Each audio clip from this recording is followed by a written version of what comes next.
A police officer saved by an unlikely hero. The St. Louis Arch is a gateway to an unfortunate burglary, and discover what was found on the other side of the world in a quarter-of-a-century-old bottle. These stories and more coming up next on the NKU World Report.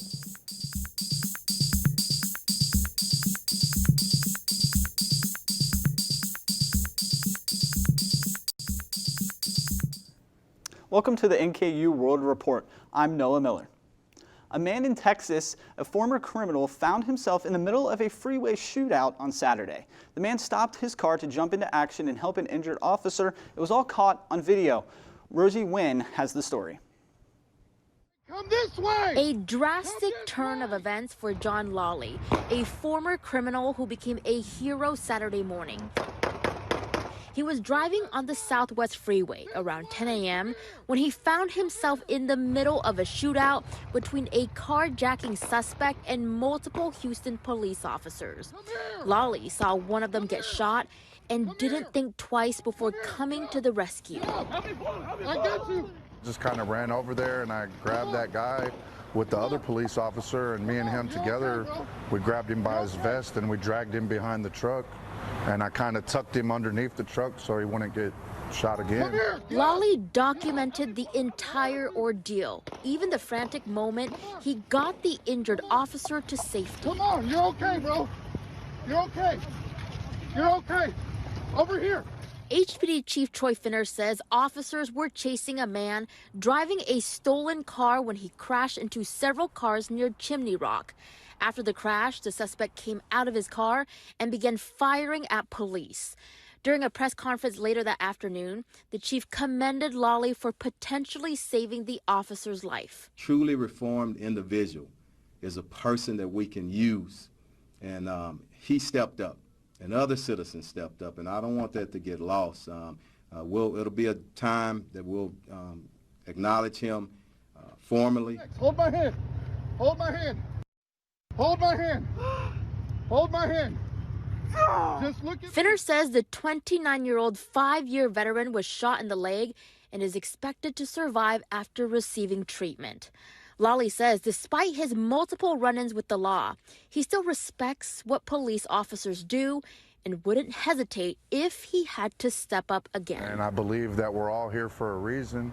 I also believe that if you see somebody in dire need, it's our job to help each other out.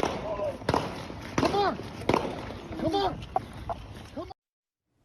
If you plan to leave home Thanksgiving weekend, brace yourself. AAA's Thanksgiving travel forecast is out. It predicts one of the busiest holiday periods on record. Amy Kiley reports on what to expect.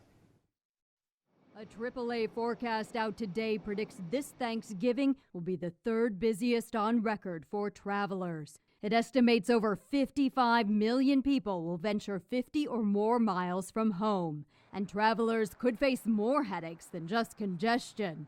Los Angeles is scrambling to reopen this critical section of I-10 after a devastating fire over the weekend. This is an emergency. This is not going to be resolved in 1 or 2 days. A possible government shutdown this coming weekend would have a broader impact. The White House is warning airline passengers could face long wait times and delays. November 2. The U.S. already has a shortage of air traffic controllers. A shutdown could make that worse. That would force the FAA to suspend hiring, close its training academy, delay the pipeline of new controllers, delay modernization. TSA employees would have to work without paychecks. From what I hear, we're looking to surpass some records here in Atlanta over this travel holiday season. So to be in a government shutdown during that time is not going to be good. Workers at Atlanta Hartsfield-Jackson Airport say they're especially concerned. Atlanta is the busiest airport in the world. So, you know, a slowdown here slows down everything else, and we just do not want that happening. I'm Amy Kiley reporting. Prices are down. There's a phrase you probably haven't heard in a while amid stubborn inflation, but when it comes to turkey prices, they're really down, just in time for Thanksgiving. This comes as turkey farmers wrap up what has been a very hard year. They had to battle one of the largest bird flu outbreaks in recent memory. Eric Min spoke with a turkey farmer about the drop in prices and the challenges this past year. brought.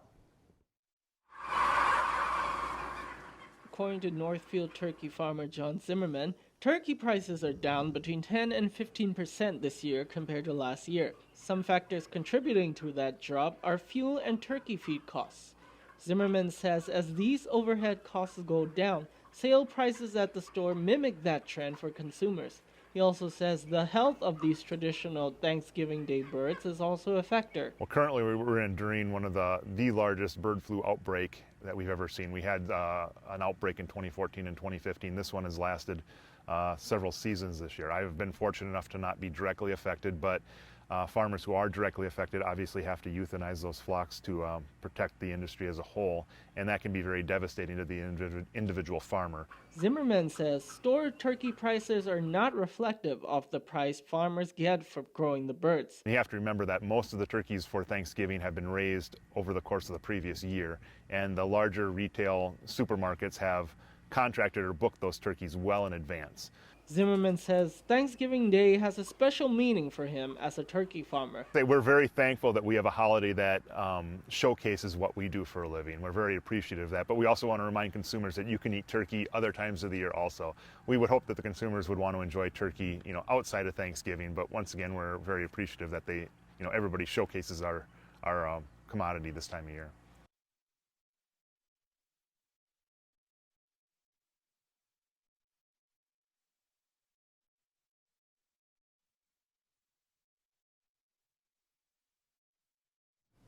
Now over to Kennedy Durbin to take a look at sports. Luck or yuck? A superstitious Patrick Mahomes doesn't change his underwear? Find out more when we come back. Have to move, so I always had my suitcase ready to go.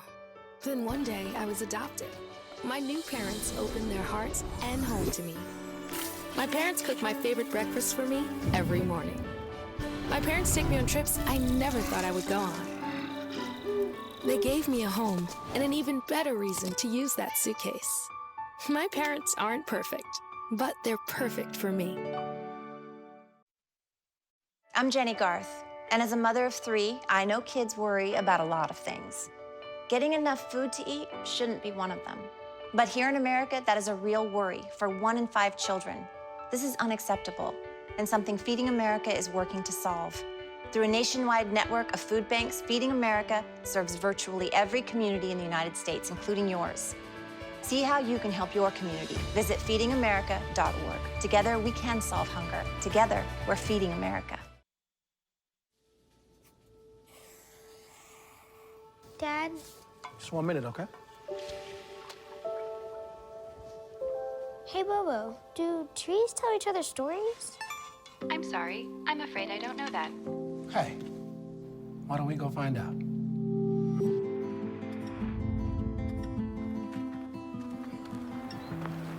Listen. Do clouds take naps? I couldn't tell you.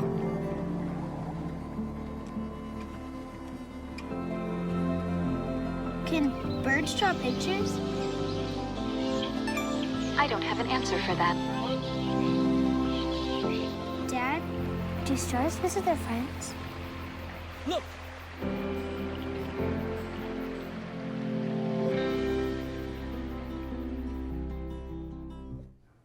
Welcome back. I'm Kennedy Durbin with today's sports report.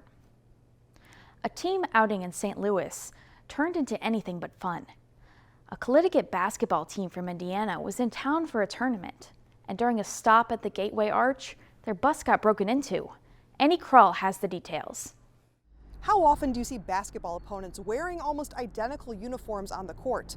Well, when the visiting team has their jerseys stolen out of a van while taking a team picture at the Arch, that's exactly what you're going to see.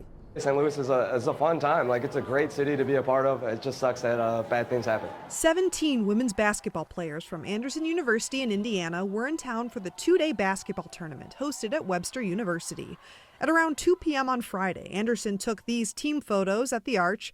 They stopped for no more than 30 minutes. Yet, one of them had been broken into, and a lot of our stuff was missing. A lot of game jerseys, backpacks with laptops and iPads and iPods and all that kind of stuff was taken. The police report saying the driver door on one of the vans had been damaged during the break-in between Gateway Arch riverboats and the Arch. Multiple electronics, driver's licenses, a social security card, and a number of basketball jerseys were stolen.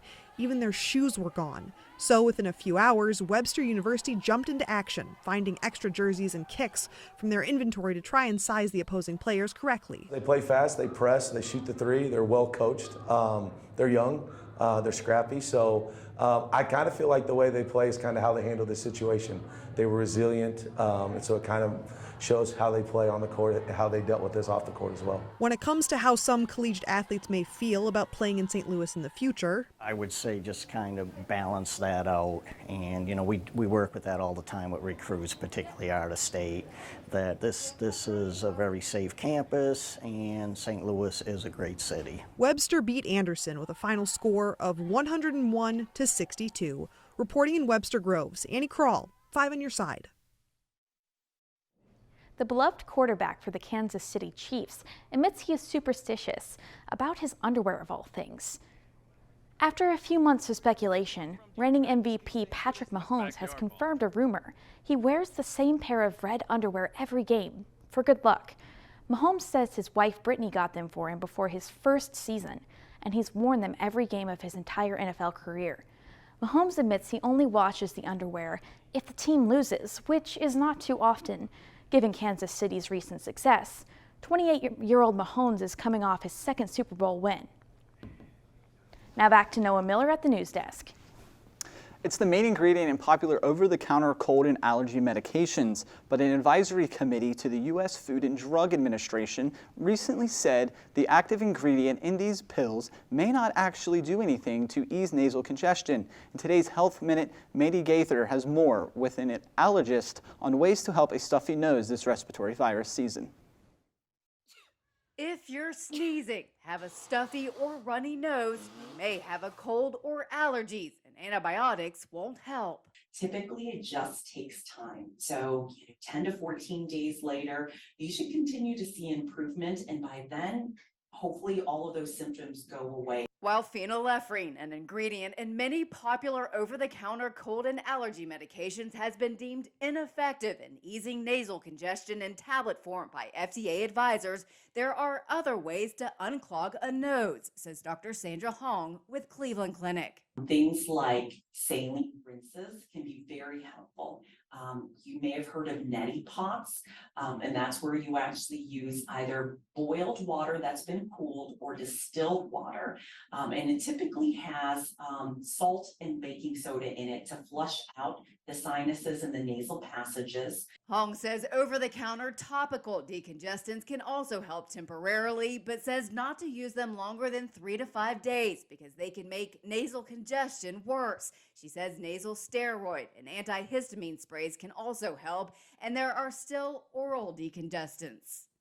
Things like pseudoephedrine over the counter.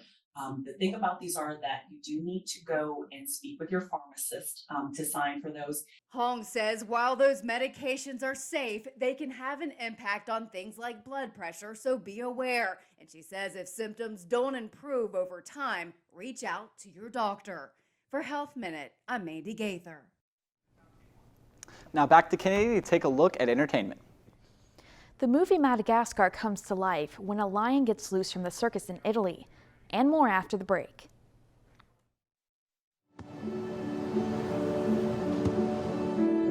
I don't remember how it started. Go to that. Our back and forth. It always came back. Dad! You probably don't remember what you told me, That was perfect. but I heard every word.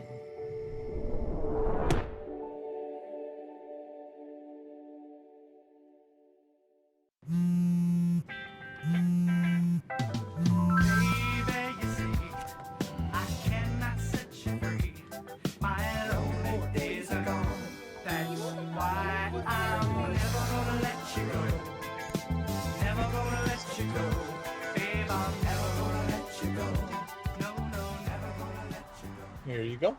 Thank you. Thank you.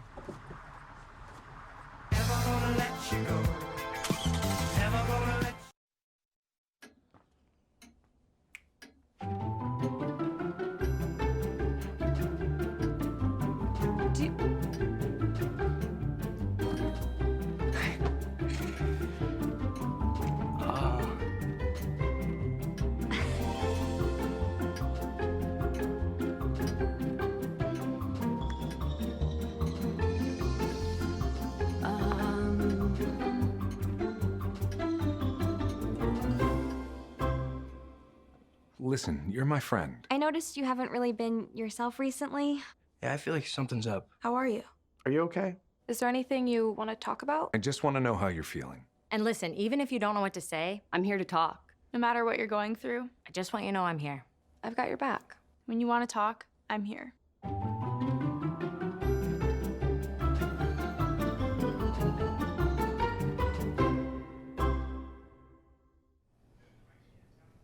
Welcome back. I'm Kennedy Durbin with your entertainment report. A town in Italy goes on high alert as a lion roams the streets for hours. Patrick Cornell has the story, and take a look at this.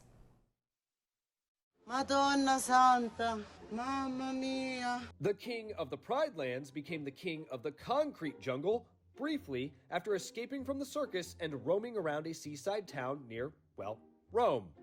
Authorities believe the loose lion was the result of sabotage and is being investigated. A broken lock allowed Kimba, no relation to Simba, to escape from his cage. Very not Hakuna Matata. Veterinarians using their problem-free philosophy, aka a dart equipped with a geolocator to track Kimba and caught up to the lion near a school. Kimba caught in good condition but frightened and with a mild case of hypothermia. The entire ordeal lasting at least 5 hours, tense times for the town, but ultimately no one was harmed. With Kimba safely back at the circus, authorities will continue to investigate the case. Take a look at these treasures from the Titanic that just sold at auction. Among the memorabilia, a first-class menu which went for $102,000. Heavily water-stained, it shows oysters, sirloin, and parsnips were up for dining just days before the doomed ocean liner went down. It's the only menu left in existence from the night of April 11, 1912. The Titanic sank on April 15th. Also on the auction docket, a tartan blanket recovered from a Titanic lifeboat. It fetched $117,000. And a pocket watch belonging to a second-class passenger sold for $119,000. It marks the exact moment the Russian immigrant went into the water. The watch was the most expensive item sold at the auction. For Take a Look at This, I'm Patrick Cornell. Fans of the Hunger Games get another dose of action with the new prequel, The Hunger Games: Ballad of Songbirds and Snakes, coming out November 20th. David Daniel has an inside look. What are the Hunger Games for? The Hunger Games: The Ballad of Songbirds and Snakes is a prequel focused on the villainous President Snow as a young man. The filmmakers knew it would be a challenge getting audiences to root for the bad guy. Everybody thinks of him as the villain, the antagonist already from the other stories. But to sort of create a character that we empathize with and that we root for and that we're behind in the beginning, while being able to sort of maintain the elements of his character that make his turn into darkness at the end believable. It was also no easy feat casting Tom Blythe as the lead character, played by Donald Sutherland in the previous films. Plus, you don't want somebody who's impersonating Donald Sutherland, but you want somebody who actually seems like he might grow up to be Donald Sutherland. So there are obviously a whole bunch of people who their looks just don't work for the role because they could never grow up to be him. Fans of the beloved franchise can expect a slew of nods to the earlier installments. You see sort of the origin of the games and how the games change and progress, the beginnings of the sort of technology, the origins of things like the Hanging Tree song and seeing the Hanging Tree, and just like all the nods to things that are familiar to Hunger Games fans. It's the things we love most that destroy us. In Hollywood, I'm David Daniel. Now back to Noah at the news desk. A school district in Massachusetts is living out a 90s movie fairy tale. A message in a bottle written by a 5th grader 26 years ago was recently found in France. Katie Thompson has more on what was inside. Unexpected delivery to an elementary school in Sandwich, decades in the making. It was a letter completely in French from this gentleman in France. A package and letter from a French fisherman detailing an historic discovery he'd recently made across the pond. He was actually combing the beach for trash, picking up different, items, and that's when he came upon the bottle. And on the outside of the bottle, this was there. The message inside, dated October 1997, written by then fifth grader Benjamin Lyons. The bottle, part of a science project about ocean currents, erosion, and climate change. Ben now lives in the D.C. area, but his parents still reside in the community. His folks have relayed to the district, that they're just really, really pleased. And it's kind of like one of those things that just brings a smile to your face. The contents of the bottle and the letter are now planned to be displayed inside the elementary school. There's no way to find out how this bottle traveled so far, and I think that's what we're kind of in awe of. The discovery and correspondence between the French fisherman and school district has current staff and students abuzz. Thank you for watching the World Report. I'm Noah Miller, and we'll see you next week. Stay classy, NKU.